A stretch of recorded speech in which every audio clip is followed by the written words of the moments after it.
¿Qué tal? Buenos días, apreciable asesor, doctor Marco Eduardo Padilla Martínez, apreciables compañeras y compañeros de la materia de Derecho Procesal Penal de la Universidad Virtual del Estado de Guanajuato.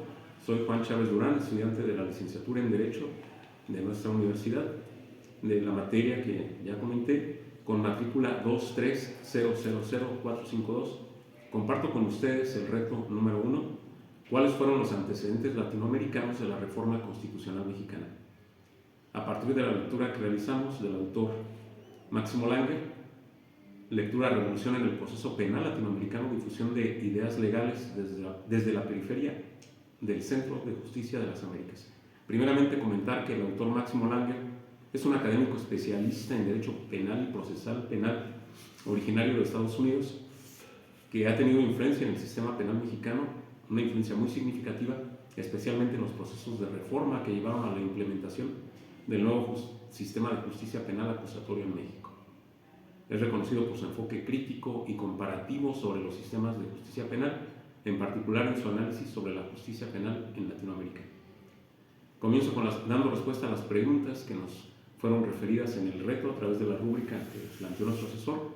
¿A qué se refiere el autor cuando afirma que las reformas en materia judicial penal se difundieron desde la periferia? El autor se refiere a que la difusión de las normas, leyes y políticas públicas, es decir, la base del modelo teórico de la propia filosofía penal, se difundieron de países periféricos hacia países centrales o bien hacia otros países periféricos, entendiendo la periferia como los países que no están ubicados en el centro geopolítico. La ola de reformas procesales penales es considerado un caso de difusión desde la periferia porque un grupo de abogados activistas latinoamericanos penales conformaron la red de expertos activistas del sur y ellos fueron los autores intelectuales y promotores cruciales de estas reformas, siendo ellos miembros de estos países periféricos. La segunda pregunta es: ¿qué distingue a los códigos inquisitivos y a los códigos acusatorios en Latinoamérica? Debo decir que durante el siglo XX muchos países latinoamericanos modificaron sus códigos penales originales y aprobaron nuevos. Sin embargo, prácticamente no cambiaron la estructura del sistema penal, que era inquisitivo, tradicional. Sin embargo, ya en los últimos 15 años del siglo XX esta situación cambió y 14 países latinoamericanos y varias jurisdicciones estaduales y provinciales reemplazaron los códigos inquisitivos por códigos más acusatorios.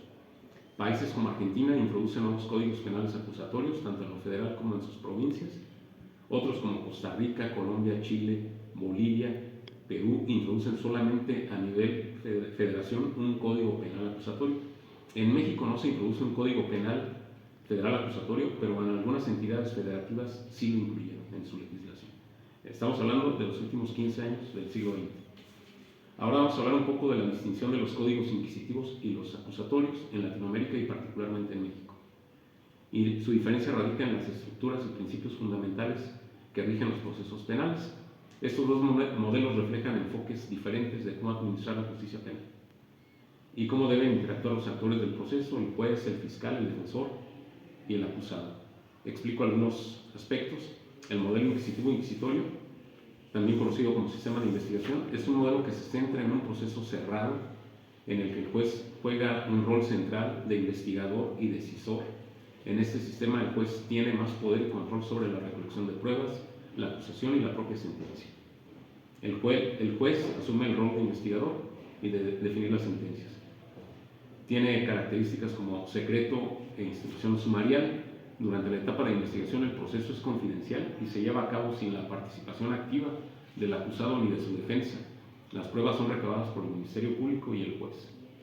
En el modelo o sistema penal acusatorio actualmente adoptado en México y en muchos países de Latinoamérica, se promueve la oralidad, la transparencia, la imparcialidad, la inmediación, la contradicción y el respeto al debido proceso, además del respeto a los derechos humanos.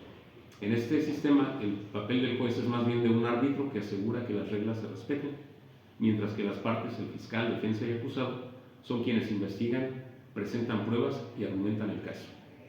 El proceso es oral y público, lo que permite una mayor transparencia, y tiene características de contradicción y oralidad, es decir, las audiencias son públicas, orales, y se puede contradecir o contraargumentar las pruebas presentadas por la otra parte.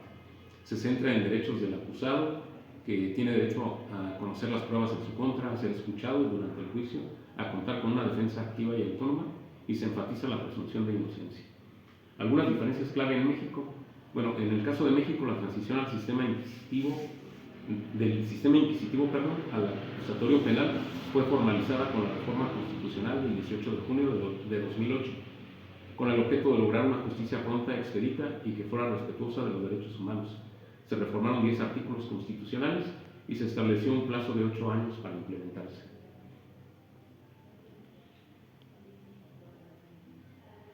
Ahora voy a hablar de la tercera pregunta, es ¿cómo influyeron los actores internacionales en la formación y expansión de la red de activistas y reformadores en América Latina? Esta red es una conjunción de especialistas en derecho positivo que convencieron a los actores institucionales y políticos locales en Latinoamérica de que las reformas en el sistema penal para que fuese acusatorio traerían mejoras al debido proceso, eficiencia y transparencia en el sistema penal y respeto a los derechos humanos de víctimas e imputados.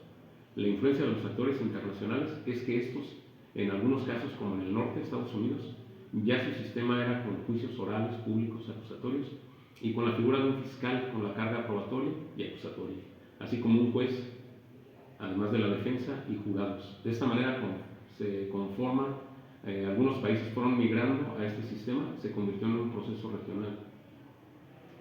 Como cierre, me permito hacer una opinión en la que indico la relación entre el texto de Máximo Langer y la reforma constitucional en materia de seguridad pública y justicia penal en México.